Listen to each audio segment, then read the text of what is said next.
Church, we hope to provide that home, that environment where you can self-discover.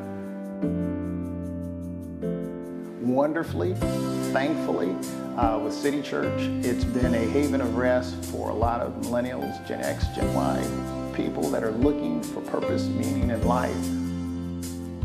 When you come to City Church, we want you to be greeted with a hug, with a warm embrace, with a welcome. We're glad to see you, as if you were family, and you are. I just haven't had a chance to meet you.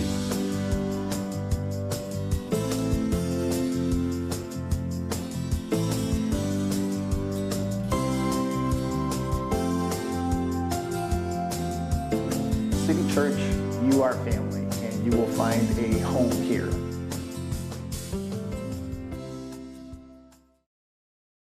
As his children can live faithfully in Babylon.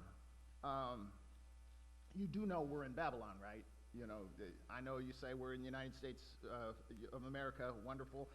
This is Babylon. This is not the promised land. And I'm not throwing shade on the United States. It's like everywhere is Babylon. There is no promised land here right now, but we're in a foreign land. And as Paul reminded the church at Philippi, our citizenship is in heaven.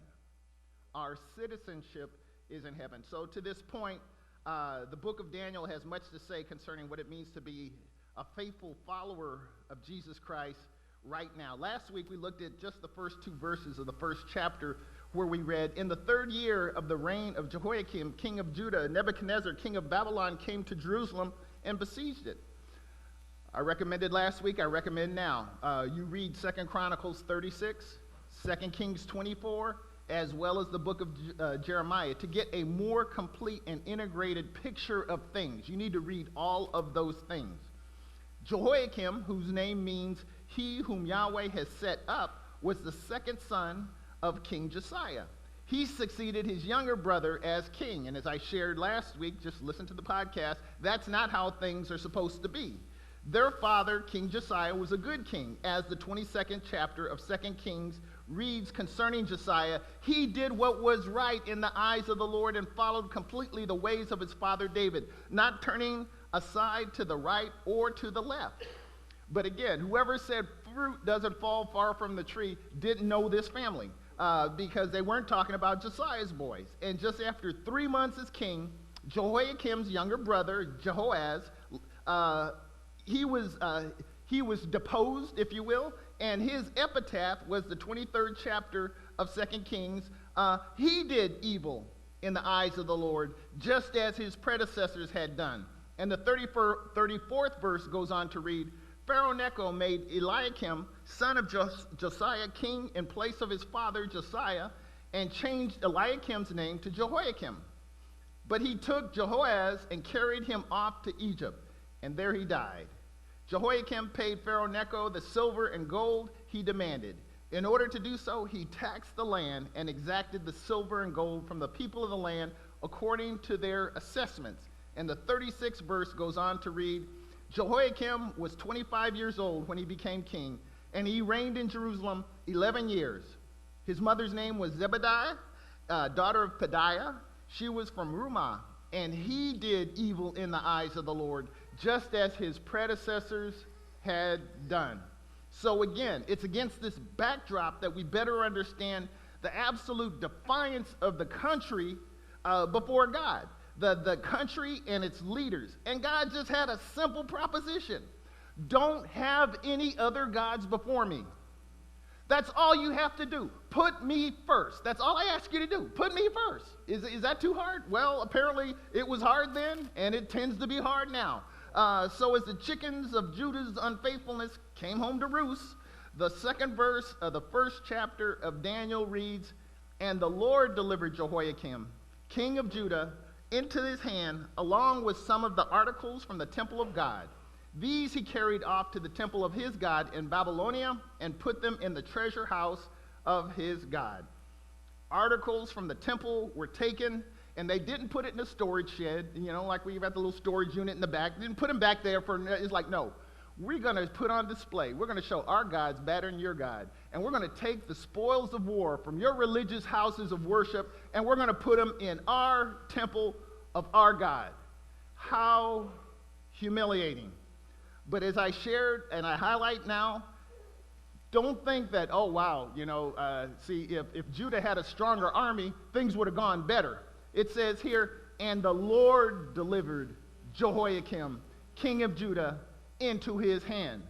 God did this. God allowed this. It's like if God wanted them to stay put where they were at, he would have allowed them, but he didn't. So despite the chaos of the moment, God was then and is now in control of the situation. And he's in control of your situation. You don't know my situation. I don't need to know. It's sufficient enough to know mine. I got issues. Just don't ask, Gail. But I got issues. I got it. So I know you got issues. I know you have issues. But the thing is, God knows your situation. He knows your address. He knows exactly where you're at. So today we want to pick up, and I promise I won't be before you too long. This is a special month, so just be a little patient with us. Today we want to pick up at the 3rd verse where we read, Then the king ordered Ashpenaz, chief of his court officials, to bring into the king's service some of the Israelites from the royal family and the nobility, young men without any physical defect, handsome, showing aptitude for every kind of learning, well-informed, quick to understand, and qualified to serve in the king's palace. He was to teach them the language and literature of the Babylonians. The king assigned them a daily amount of food and wine from the king's table. They were to be trained for 3 years, and after that, they were to enter into the king's service. There are so many, I don't know, I am an absolute theological geek when it comes to stuff like this. There are certain images and situations that rise up for me that are etched deep in my memory banks. And for me, as I'm reading this, I went back to 6th grade, not quite to Madera, but to Fresno. I know, Fresno. Apologies to anybody. Marcel, I know you got people. Where's Marcel? She's got people and you got people in Fresno. I'm sorry. I'll pray for you. I lived there for a year, and I wasn't quite the slim athletic guy that I am now. Ha ha ha. But back then, when it came time for choosing up teams, I wasn't the first one picked. Let's just put it that way. In fact, I was kind of like the last one picked. It's like, I don't want Chubby here. It's like, oh no. But that only lasted until after I showed him my athletic prowess. Seriously, hey, they wanted me on their team afterwards. It's like, but I had to prove myself. What am I saying? My appearance belied my sporting skills. And so it's kind of in reverse what we have here. So after winning the war with Egypt, Nebuchadnezzar brought with him some of the Jews from, look at it, royal family and the nobility. They were the choice young men physically and mentally. They weren't picked last. They were, it's like, boy, you look pretty handsome. You look intelligent. You look like somebody we can groom. They were picked first. So why did they do that? The idea was to help assure Judah's continued submission to Babylon, or possibly for them to be trained and developed and then sent back to Judah, and then they could be leaders with a Babylonian twist, if you will. But whatever their motive, they were the chosen ones, young men. Probably, but the words that are used here, a lot of the theologians speculate that they were about 50, they were age 15 or so, and they wanted to assimilate them into the culture of the court, to get them to learn both the language and the literature, and to undergo, as I said, a 3-year rigorous course of training. And that included a study of probably agriculture, architecture, astrology, astronomy, law, mathematics, language, which I've come to learn that the Akkadian language apparently was very difficult. So what's your point? This is wonderful, Pastor Meek. So what's your point? My point is both the evil one and the world knows your knowledge, skills, and abilities, and they're all too willing to exploit them. Say it again.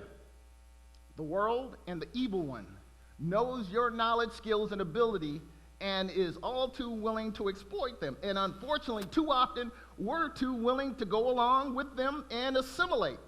But as I shared before, on many occasions, we are in the world, but not of this world. And Paul said, again, in the 3rd chapter of his letter to the Philippians, our citizenship is in heaven.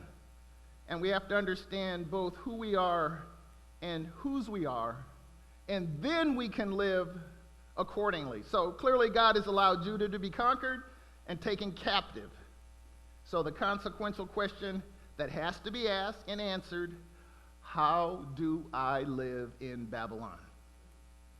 How am I supposed to live in Babylon? That's the question that needs to be asked and answered by each and every one of us. So verse 6, among those who were chosen were some from Judah, Daniel, Hananiah, Mishael, and Azariah.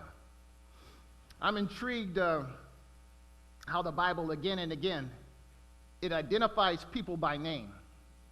It calls them out. It doesn't like, and some people were taken. It's like, yeah, they're in the context of that. But there were a whole bunch of folks chosen, but the writer identifies 4 by name.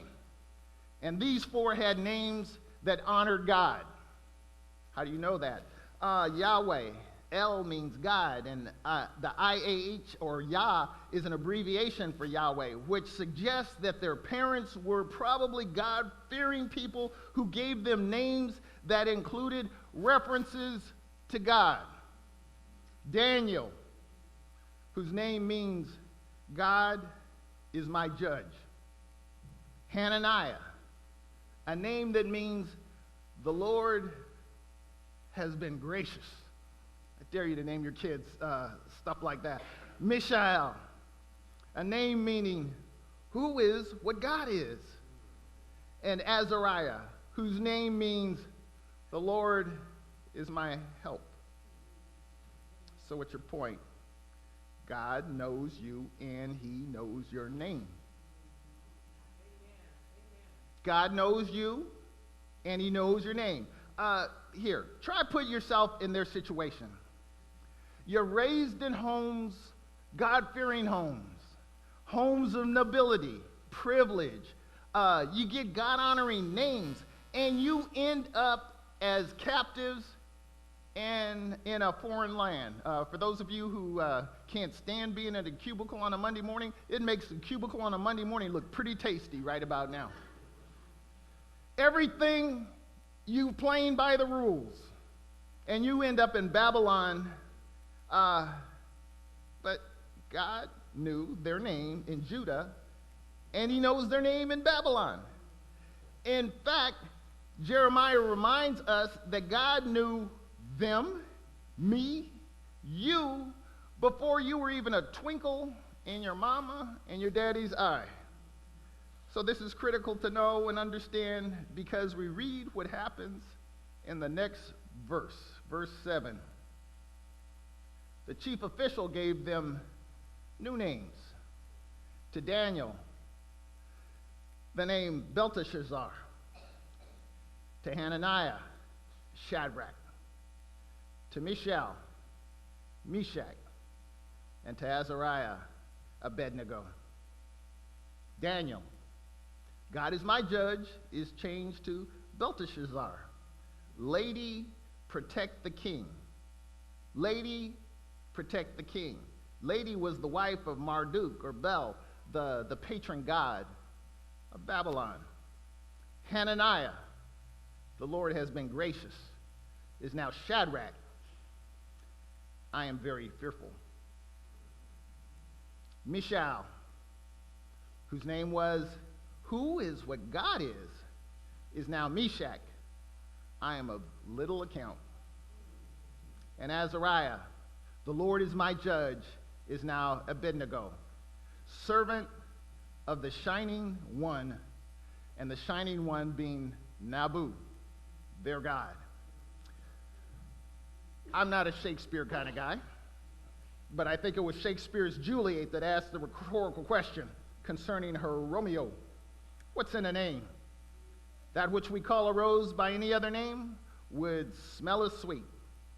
Well, Shakespeare was written after the Babylonians. They didn't get to read Shakespeare. And they weren't of that mindset. As they had done with the religious articles, they took the best and the brightest Judah had to offer and attempted to integrate them into their culture by giving them a new identity. Just about done. I'm closing. I told you. It's Cassius Clay. You know Cassius Clay. He changed his name to Muhammad Ali. And he pummeled his boxing opponent, Ernie Terrell. Some have suggested mercilessly. Why? Because Ernie Terrell kept calling him by his given name, Cassius Clay, after he told him, my name is Muhammad Ali. And he beat the stew out of him. What's my name? What's my name? Just kept repeating it and just kept beat the stew out of him. It was important. You will know me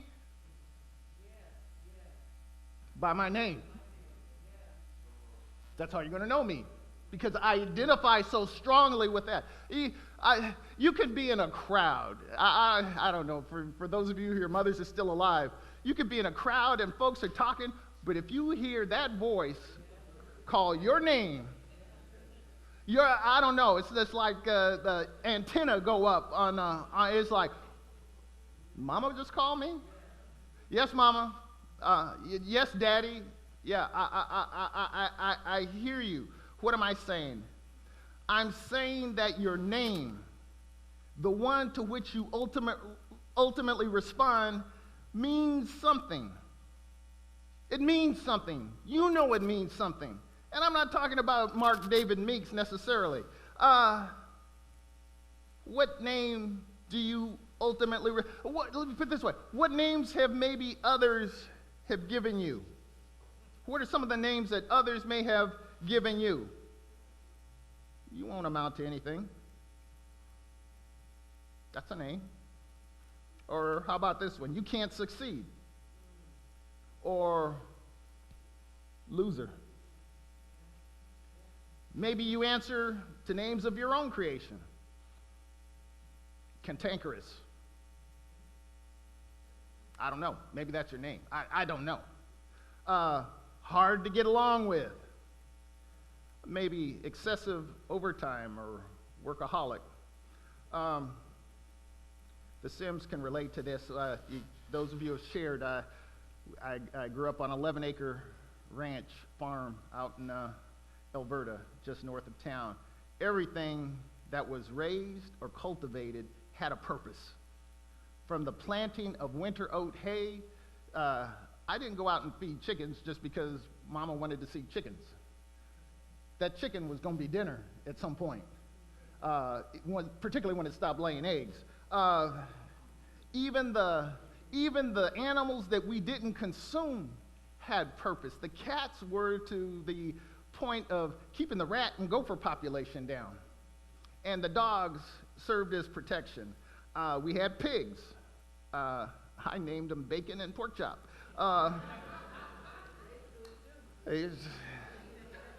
We had a cow. Its name was Hamburger. We had a sheep, and it was named Lamb Chop. What am I saying? What I'm asking is, what's your name? May I suggest a few as we close and we invite you to the Lord's Supper? How about Child of the Living God? Wouldn't that be a wonderful name to have? What's your name? I'm Child of the Living God. How about More Than a Conqueror? How about Peacemaker? Servant? Lover of God? Redeemed? Just kind of as a side note, It wasn't just the 4 that were called out here, but they were among those who were chosen. And it's important to note that just because your name isn't known by others doesn't mean it's not known. See, we're too busy trying to write our name on bathroom walls and in the sky, and just, I want my name known. And God's like, I know your name. I know who you are. I know where you're at. God, through the prophet Isaiah 43:1 said, we are his, and we have been called by name. Think about that. The God who spoke the universe into creation knows Margaret Neely Barrett. He knows your names. It's like, if I'm going to bother to know your names, it only makes sense that I'm going to bother to know the situations in your life. The scripture also, he's like, why? I got nothing else to do? I go around counting folks' hairs on their head. No, it's hyperbole to let you know that I know every detail about your life. I know what you're struggling with. I know what your aspirations are. I know everything about you. In the book of Revelation 20 and 15, there's a book. There's a book. And in that book, it's filled with, guess what? Names. Names are important. And so again, the question that has to be asked and answered is, how do we, as faithful believers of God, of Jesus Christ, how do we live in Babylon?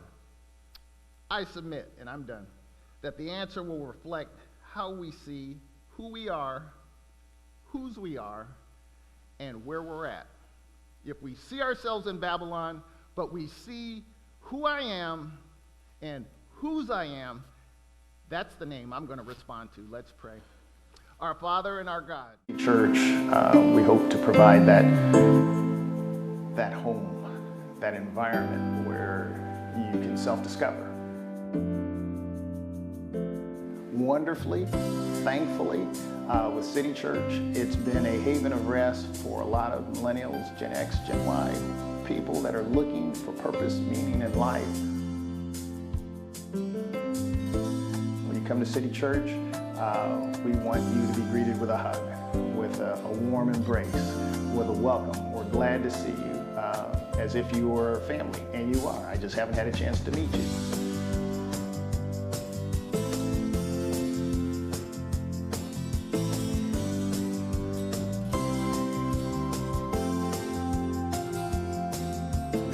City Church, you are family, and you will find a home here.